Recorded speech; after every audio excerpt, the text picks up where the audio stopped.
The JVP-led communist insurgency rising out of our universities was equally horrific in the late 1980s. Schools and universities were closed. People rarely stepped out of their homes in the evenings.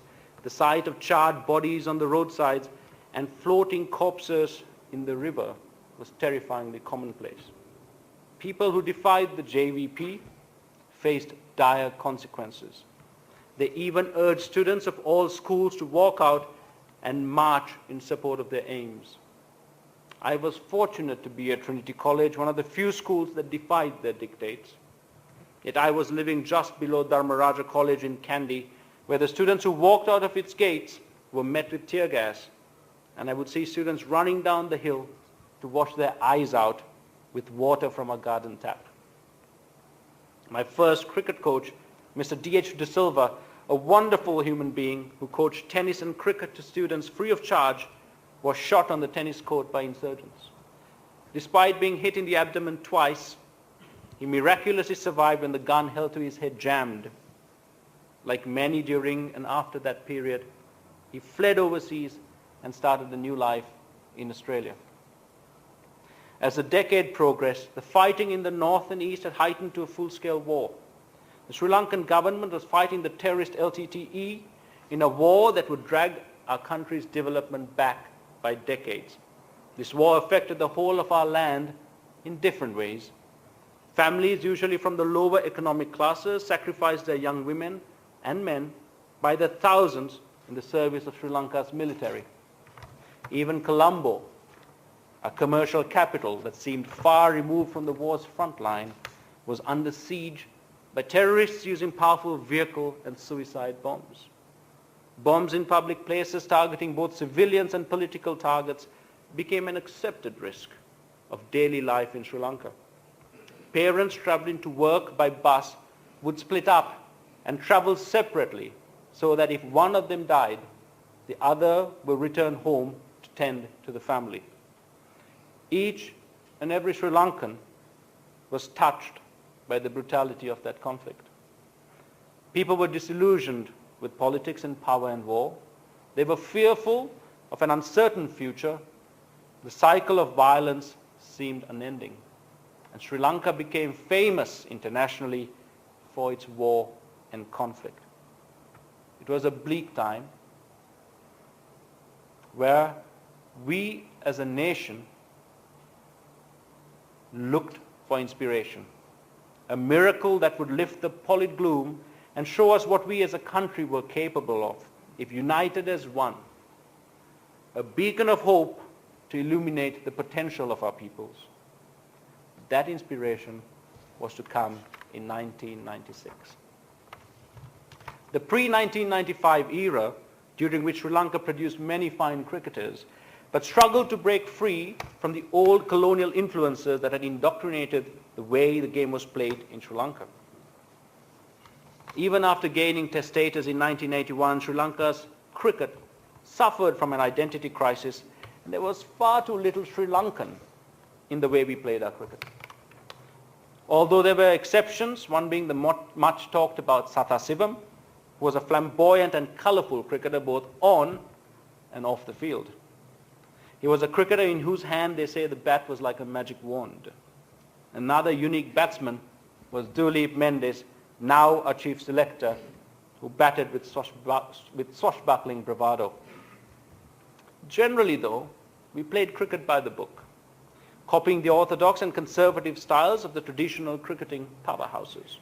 There was none of the live for the moment and happy-go-lucky attitudes that underpin our own identity.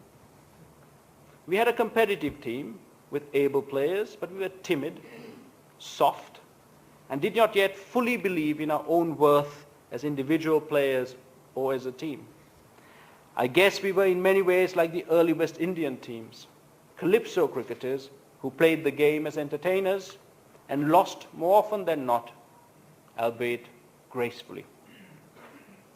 What we needed at the time was a leader, a cricketer from the masses who had the character, the ability, and above all, the courage and the gall to change a system, to stand in the face of unfavorable culture and tradition, unafraid to put himself on the line for the achievement of a greater cause. This much-awaited Messiah arrived in the form of an immensely talented and slightly rotund Arjuna Ranatunga. He was to change the entire history of our cricketing heritage, converting the game that we loved into a shared fanatical passion that over 20 million people embraced as their own personal dream. The leadership of Arjuna during this period was critical to our emergence as a global force. It was Arjuna who understood most clearly why we needed to break free from the shackles of our colonial past and forge a new identity. An identity forged exclusively from Sri Lankan values, an identity that fed from the passion, vibrancy and emotions of normal Sri Lankans. Arjuna was a man hell-bent on making his own mark on the game in Sri Lanka, determined to break from foreign tradition and create a new national brand of cricket. Coming from Ananda College to the SSC proved to be a culture shock for him. SSC, or the Sinhalese Sports Club, was dominated by students from St. Thomas's and Royal College, the two most elite schools in Colombo. The club's committee, membership, and even the composition of the team was dominated by these schools. Arjuna himself has spoken about how alien the culture felt and how difficult it was for him to adjust to try and fit in. As a 15-year-old kid practicing in the nets at the club, a senior stalwart of the club inquired about him. When told he was from the unfashionable Ananda College, he dismissed his talents immediately. "We don't want any sarong Johnnies in this club." As it turned out, Arjuna not only went on to captain SSC for many years, he also went on to break the stranglehold the elite schools had on the game.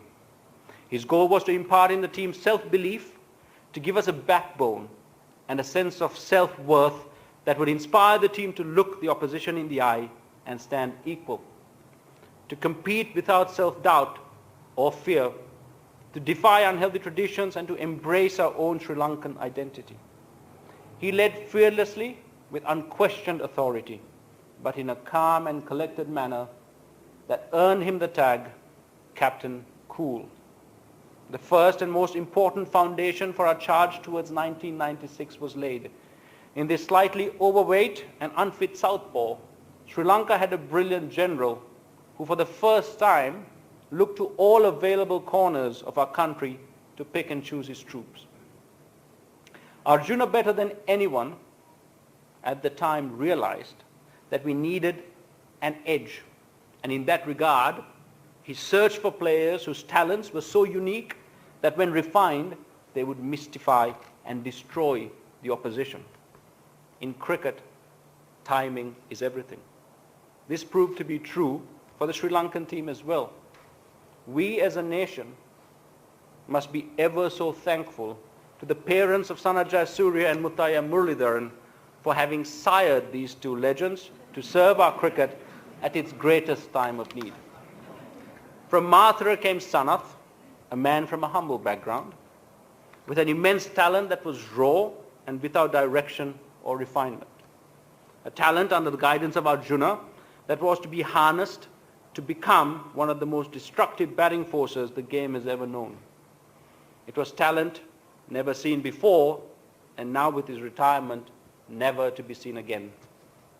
Murali came from the hills of Kandy, from a more affluent background. Starting off as a fast bowler and later changing to spin, he was blessed with a natural deformity in his bowling arm, allowing him to impart so much spin on the ball that it spun at unthinkable angles.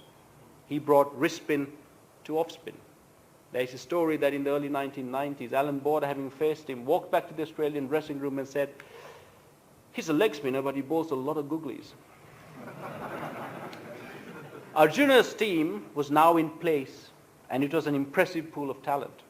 But they were not yet a team. Although winning the 1996 World Cup was a long-term goal, they needed to find a rallying point, a uniting factor that gave them a sense of team, a cause to fight for, an event that will not only bind the team together, giving them a common focus, but also rally the entire support of a nation for the team and its journey. This came on Boxing Day at the MCG in 1995. Few realized it at the time, but the no-balling of Murali for alleged chucking had far-reaching consequences. The issue raised the ire of an entire nation. Murali was no longer alone. His pain, embarrassment, and anger were shared by all. No matter what critics say, the manner in which Arjuna and the team stood behind Murali made an entire Sri Lankan nation proud. In that moment, Sri Lanka adopted the cricketers simply as Ape Kollo, which means our boys. Gone was the earlier detachment of the Sri Lankan cricket fan, and in its place was a newfound love for those 15 men. They became our sons, our brothers. Sri Lankans stood with them and shared their trials and tribulations. The decision to no-ball Murali in Melbourne was for all Sri Lankans an insult that would not be allowed to pass unavenged. It was the catalyst that spurred the Sri Lankan team on to do the unthinkable, become world champions just 14 years after obtaining full ICC status. It is also important to mention here that prior to 1981, more than 80% of the national players came from elite English schools. But by 1996, the same schools did not contribute a single player to the 1996 World Cup winning squad.